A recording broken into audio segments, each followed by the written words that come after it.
Assalamualaikum warahmatullahi wabarakatuh. Saya akan mempresentasikan tentang negara dan konstitusi.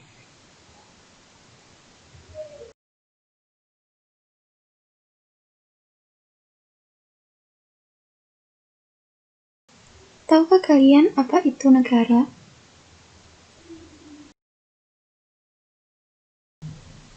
Negara merupakan suatu daerah atau wilayah yang mana memiliki kedaulatan sendiri, sehingga berhak untuk melindungi segala hal yang menjadi miliknya. Negara ini umumnya dipimpin oleh kepala negara serta wakil. Kemudian terdapat pula pejabat-pejabat yang telah diberikan wewenang oleh negara tersebut sehingga mereka memiliki hak untuk mengatur rakyat agar mematuhi segala peraturan dan undang-undang yang telah ditetapkan. Selanjutnya yaitu unsur-unsur negara. Unsur negara yang pertama yaitu wilayah. Wilayah merupakan unsur penting dalam suatu negara. Umumnya, sebuah negara memiliki wilayah atau area yang ditempati.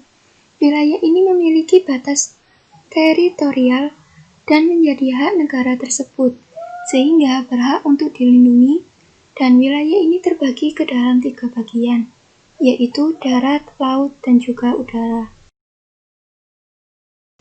Unsur negara yang kedua yaitu rakyat. Rakyat juga menjadi unsur negara yang cukup penting.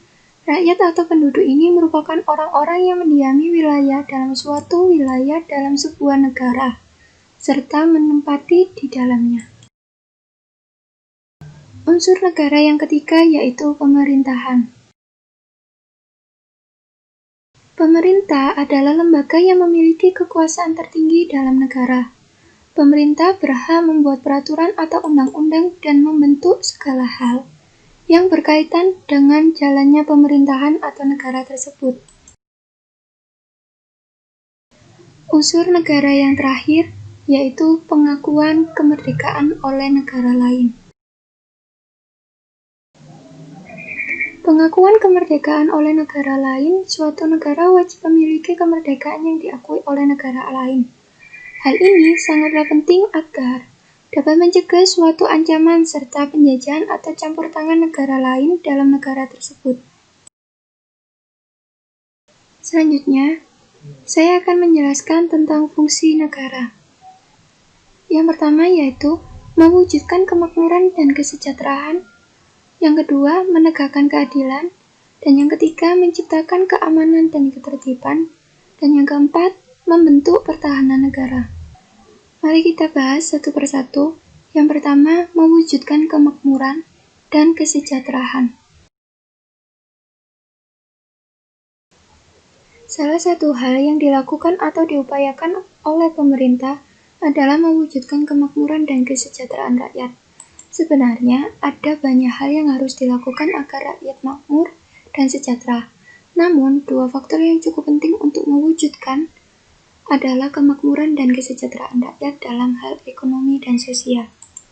Yang kedua, fungsi negara yaitu menegakkan keadilan.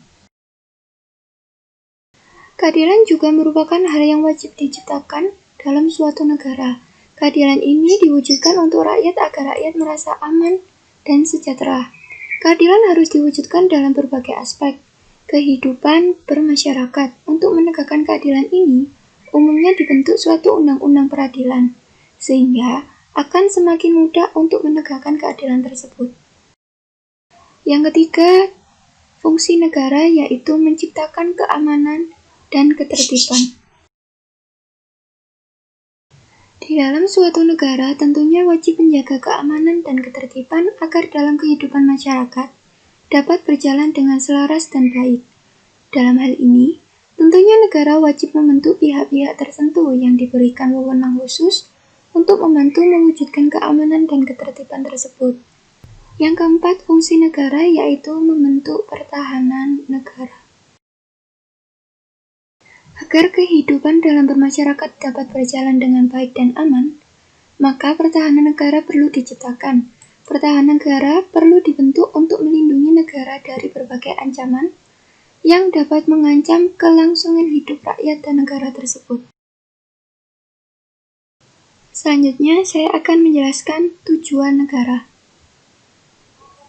Sesuai dengan Undang-Undang Dasar 45, negara dibentuk untuk beberapa tujuan, yaitu yang pertama, melindungi seluruh negara Indonesia. Yang kedua, mewujudkan kesejahteraan masyarakat umum. Yang ketiga, menciptakan kehidupan bangsa yang cerdas. Dan yang keempat, berpartisipasi dalam menciptakan ketertiban dunia. Selanjutnya, saya akan menjelaskan tentang bentuk-bentuk negara. Bentuk negara yang pertama yaitu negara kesatuan. Negara kesatuan merupakan sebuah negara di mana di dalam negara ini terdapat sistem pemerintahan yang memiliki tugas dan fungsi masing-masing. Namun, pemerintahan pusatlah yang memiliki atau memegang wewenang dan kekuasaan tertinggi. Banyak sekali negara yang menganut negara kesatuan ini seperti Indonesia, Filipina, Jepang, Belanda, Italia, dan masih banyak lagi. Yang kedua, bentuk negara serikat. Sedangkan negara serikat merupakan sebuah negara di mana di dalamnya terdapat dua negara bagian, yaitu yang pertama, federal merupakan pemerintahan yang mengatur berbagai hal yang berkaitan dengan kepentingan bersama dengan negara bagian, misalnya saja mengenai pertahanan, mata uang, dan lain-lain. Dan yang kedua, negara bagian merupakan pemerintahan yang termasuk ke dalam negara federal dan merupakan wilayah administratif dari negara federal itu sendiri. Negara-negara yang menganut negara serikat diantaranya Amerika, Australia, Argentina, Brasil, dan masih banyak lagi. Lalu, apa itu konstitusi? Pengertian konstitusi dalam istilah bahasa Inggris, constitution, atau dalam bahasa Belanda, constituante, secara etimologi sering diterjemahkan dalam bahasa Indonesia, yakni Undang-Undang Dasar. Permasalahannya penggunaan istilah seperti halnya langsung membayangkan suatu naskah tertulis. Padahal, istilah konstitusi sendiri memiliki pengertian lebih luas, yaitu peraturan-peraturan baik yang tertulis maupun tidak tertulis, yang mengatur secara mengikat cara-cara bagaimana suatu pemerintahan diselenggarakan dalam suatu pemerintahan. Pengertian konstitusi dalam praktek ketatanegaraan memiliki dua arti utama seperti berikut. Yang pertama yaitu lebih luas daripada Undang-Undang Dasar. Yang kedua sama dengan pemerintahan Undang-Undang Dasar. Kata konstitusi memiliki arti luas daripada Undang-Undang Dasar, karena pengertian Undang-Undang Dasar hanya meliputi naskah tertulis, sedangkan pengertian konstitusi lebih menyeluruh, yaitu adanya naskah tertulis maupun tidak tertulis yang tidak tercakup dalam undang-undang.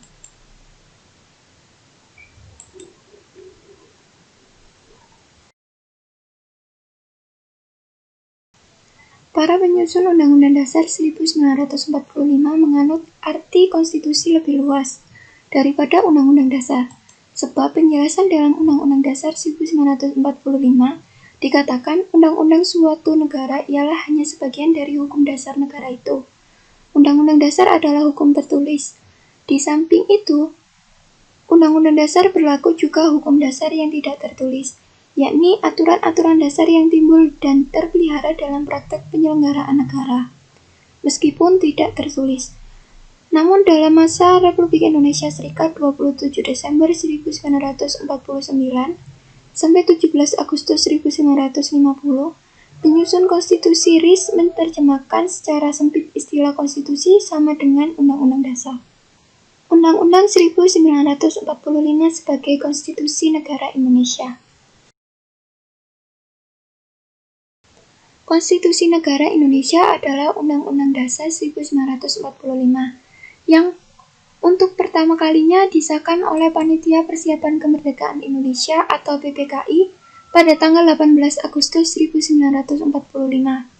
Dalam tata susunan peraturan perundang-undangan negara, Undang-Undang Dasar 1945 menempati tempat tertinggi. Menurut jenjang norma hukum, Undang-Undang 1945 adalah kelompok aturan dasar atau pokok negara yang berada di bawah Pancasila sebagai norma dasar. Yang kedua yaitu konstitusi yang pernah berlaku di Indonesia.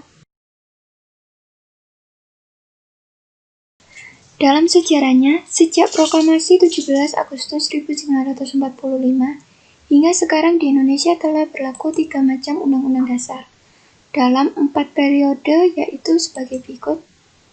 Yang pertama yaitu periode 18 Agustus 1945 sampai 27 Desember 1949. Berlaku Undang-Undang Dasar 1945, yaitu Undang-Undang Dasar 1945 yang terdiri dari bagian pembuka, batang tubuh 16 bab, 37 pasal, 4 pasal aturan peralihan, 2 ayat aturan tambahan, dan bagian penjelas. Dan yang kedua, periode 27 Desember 1949 sampai 17 Agustus 1950 berlaku UU Deris. UU Deris terdiri atas 6 bab, 197 pasal, dan beberapa bagian. Dan yang ketiga, periode 17 Agustus 1959 sampai 5 Juli 1959 berlaku UU DS 1950 terdiri atas 6 bab, 146 pasal, dan berbagai bagian. Dan yang terakhir, periode 5 Juni 1959 sampai sekarang kembali berlaku Undang-Undang Dasar 1945. Kasus untuk periode keempat berlaku Undang-Undang Dasar 1945 dengan pembagian berikut. Yang pertama yaitu Undang-Undang Dasar 1945 yang belum diamandemenkan, dan yang kedua Undang-Undang Dasar 1945 yang sudah diamandemenkan tahun 1999, tahun 2000, tahun 2001, dan tahun 2002.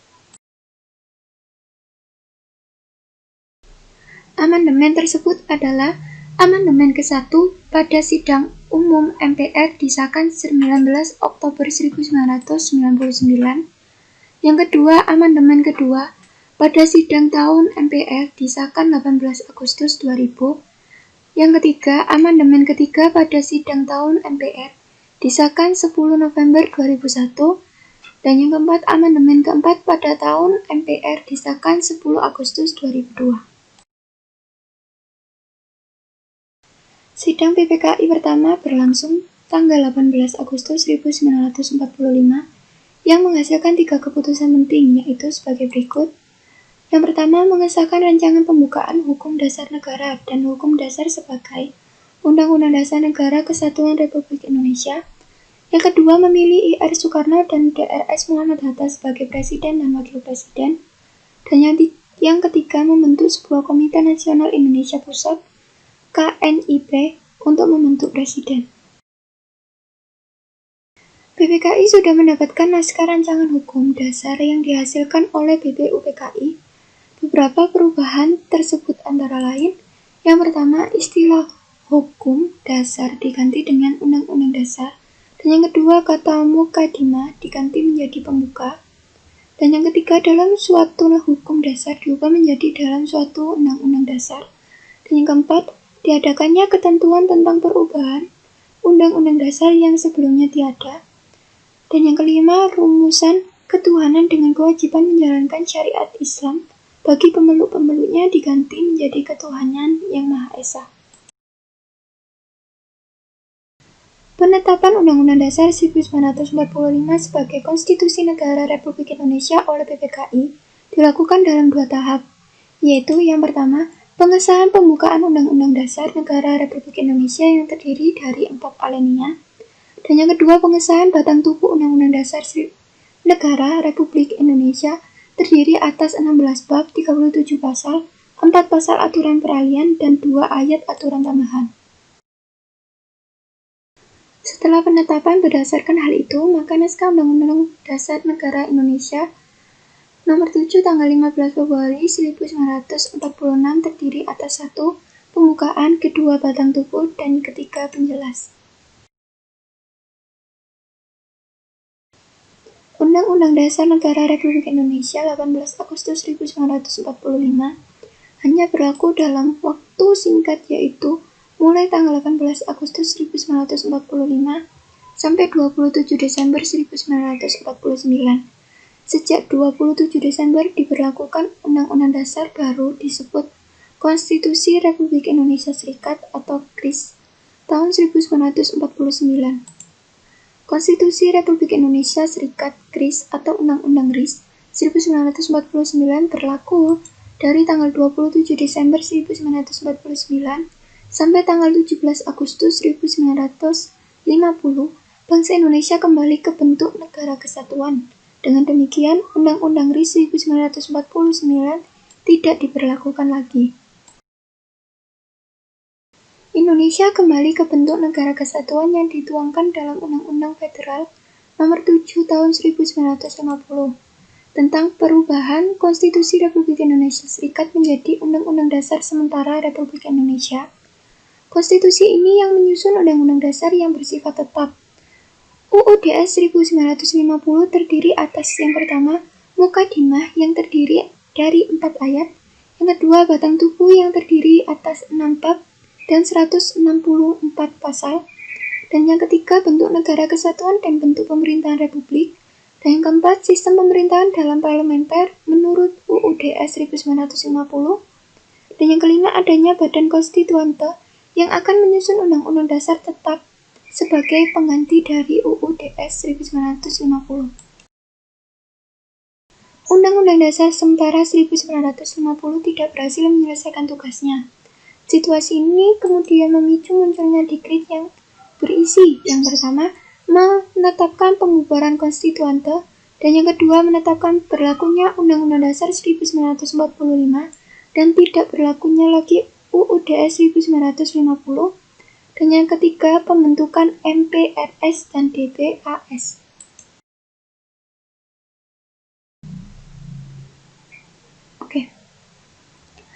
Proses amandemen Undang-Undang Dasar 1945. Amandemen dalam bahasa Inggris amendment artinya perubahan. Pengamandemen artinya pengubahan atau mengadakan perubahan.